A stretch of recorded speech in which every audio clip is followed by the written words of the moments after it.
Si je m'en vais, le consolateur ne viendra point. Ceci nous dit clairement que le don de l'Esprit à la Pentecôte et depuis la Pentecôte est tout à fait distinct de ce qui avait été accordé auparavant, qu'il s'agit là d'une effusion nouvelle pouvant se répéter plus souvent. Ce que les disciples connaissaient de Jésus sur la terre leur paraissait si béni et si divin qu'ils ne pouvaient se figurer rien de mieux. Ce n'est donc qu'avec douleur qu'ils pensaient à la possibilité de perdre celui qu'ils savaient être venu de Dieu. Un grand nombre de chrétiens évangéliques doivent aussi renoncer aux idées qu'ils se sont faites de Christ, s'ils veulent qu'il se révèle à eux par la puissance du Saint-Esprit. Parce que je vous dis que je m'en vais, la tristesse a rempli votre cœur. Toutefois, je vous dis la vérité. Il vous est avantageux que je m'en aille. Jean 16, 6, 7. On peut bien comprendre ces mots qu'en faisant soi-même l'expérience. Il faut que la connaissance extérieure que nous avons de Christ, ainsi d'efforts et de chutes qui l'accompagnent, fasse place à la présence même de l'Esprit qui demeure en nous. Voici la règle à suivre pour parvenir au royaume de Dieu.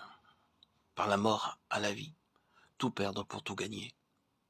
Le grand obstacle qui arrête les chrétiens, c'est leur confiance en l'orthodoxie, en leur science religieuse. Ah, disent-ils, si nous pouvions seulement être plus sérieux et plus fidèles. Remarquons que ce n'est pas là la marche que durent suivre les disciples, de nouveaux efforts pour être plus sérieux et plus fidèles au service d'un tel maître ne les eût amenés qu'à de nouvelles chutes.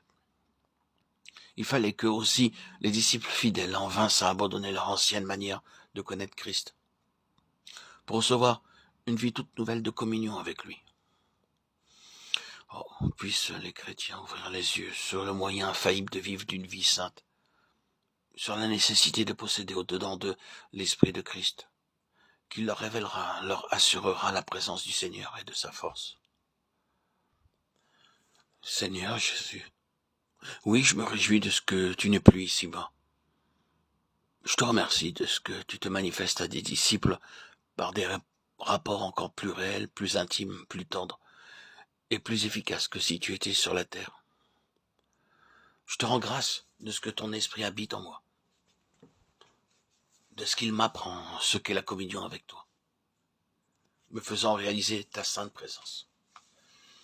Oh Seigneur, pardonne-moi de n'avoir pas su discerner plutôt ce don merveilleux de ton amour et de l'amour du Père, de ne t'en avoir pas aimé et loué autant que j'aurais dû le faire. Apprends-moi à compter sur toi avec une foi qui sache recevoir de jour en jour l'onction sans cesse renouvelée que tu nous envoies par l'Esprit.